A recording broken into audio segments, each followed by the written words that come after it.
Hi there, Aries. Welcome to your love reading. This reading is for anyone with placements in the sign of Aries, Sun, Moon, Rising, Venus, or Chiron. Aries, the cards that I have laid out for you will go through your current situation, and then we're going to cover what comes next and what you can expect. We're also going to cover in this section your person and how they currently feel about you. So we start with the Six of Cups, the Ace of Swords, and the Six of Wands. There is someone from your past who is currently in your energy. And with the Ace of Swords, there may have been something left unspoken between you and this person. There may be some doubts that you're having about someone that you're connected with romantically. I do see here that you would like a positive outcome between you and this person, but there's something that was left unsaid with the Ace of Swords. This can represent the need to speak a truth. It can also represent an opportunity to speak what's on your mind or to reveal something important. We move over to the Three of Pentacles, the Seven of Swords, and the Queen of Swords as the outcome. So I do see that whatever this is about, which we'll get clarifiers for, in the end, you're very likely going to have a very decisive moment where you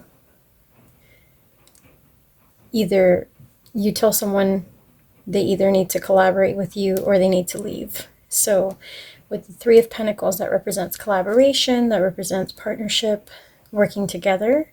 And with the Seven of Swords, it's kind of like leaving when you know there's nothing else you can do, kind of taking what you can out of it and walking away, etc. So there's going to be, you're coming up, Aries, in the Queen of Swords energy, so you're kind of in an energy of being ready to take action and just kind of speak what's on your mind and be very, you're ready to be very direct and honest. So let's jump into the clarifiers and see what is going on for you. With regards to the past energy, you get the Hangman. So there's a sense of ambiguity, of the need to see something from a different perspective. And with the Hierophant and the Knight of Cups in reverse, I get here that someone has been trying to look at things from a different perspective, from a different vantage point, or they've been confused about whether or not things were going in a direction of greater commitment or greater seriousness in the connection.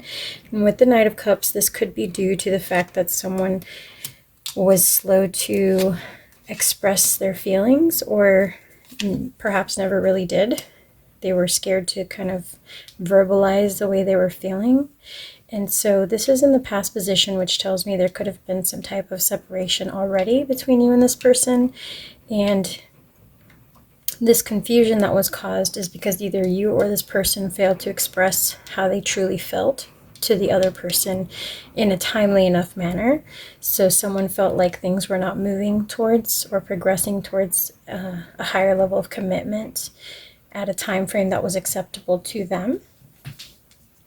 With the Ace of Swords, we get the Wheel of Fortune, the Ten of Wands, and then the Three of Cups in reverse.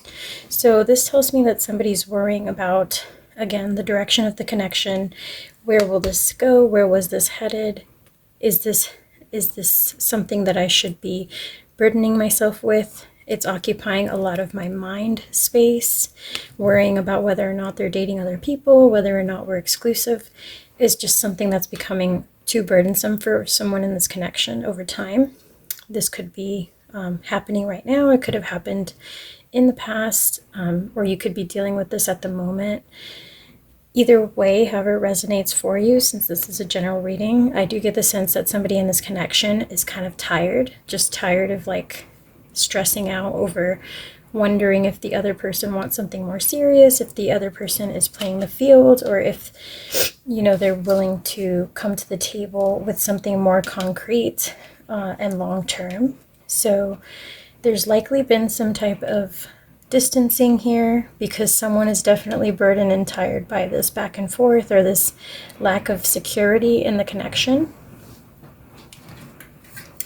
With the Six of Wands as your final card, and that's in your future position, we get the Four of Cups with the Empress and the Star card. So here there's somebody who's wishing that things would be resolved in a positive manner, that their wish would come true. You see here this person's focused on the one cup, and then there's two others here and one above. So it's almost like some things are going right about the connection, and some things are just out of reach, or they feel like they're close to being right, but perhaps the words were never spoken, the conversations were never had, and so somebody's been kind of wishing that it would be resolved, but also not taking action to bring these things up with one another. So Aries, let's see what else you have here for the Six of Wands. The Six of Wands represents victory, a positive outcome happening. And I see here the Knight of Wands with the King of Swords. So a true pair situation when you get the Queen of Swords and the King of Swords in the same reading. This is your person showing up. They are willing to take an action. They are willing to move things forward and make progress in the connection. And with the Crow energy here, they just there's something that they need to know in order to take that path forward. So there's some missing information. There's still a sense that something was left unsaid. Someone maybe hasn't expressed this desire, this need, or these questions to the other person. How your person truly feels about you is what I have next here. And I get that your person here, Aries, sees your connection as an option, as a viable option for the future. However, they are a bit confused. With the Seven of Cups, I get the sense that this person is kind of like a daydreamer. They're wishing, with the Nine of Cups, they're wishing for a positive outcome as well in this connection. And they also want to move things forward. They want to speak their mind and tell you how they're feeling. But I think this is someone who's looking for a sign. There's a lot of crows and like just the sense of waiting to hear something before they move forward. So I'm getting the sense that you're dealing with someone here, Aries, who's waiting for a sign from you or confirmation or some green light to move things forward in the connection. And in the meantime, they're just not sure how you feel. So they're not having the courage to take action. But I do see that what they truly want with you, like their deepest desires, their most sincere desires here, is that eventually they want to work towards something more committed, more serious with you. They see that possibility. They have that in mind. They've thought about it. They've daydreamed about it. And they're just being careful at this time, Aries, with when they propose changes in the connection, because to them, they wouldn't want to do anything to scare you off or push you away if that's not something that you desire. You may just be dealing with someone who doesn't like to take action until they're sure where you stand. With the Six of Pentacles here, they want to make sure things are balanced in the connection and that you're both on the same page before they bring out the big cup, the big Ace of Cups. So yeah, I think that you're both into each other, Aries, and perhaps someone just needs to speak up and be the first to say it or to confess their true feelings here. But I wish you the best here. I hope you or this person works up the courage to kind of talk about this, because it sounds like you're both heading in a positive direction, Aries. Thank you so much for your time and energy. I appreciate you being here. Please drop a like on the video if you have a moment. That greatly helps me out. And I will catch you on the next one, Aries. Take care.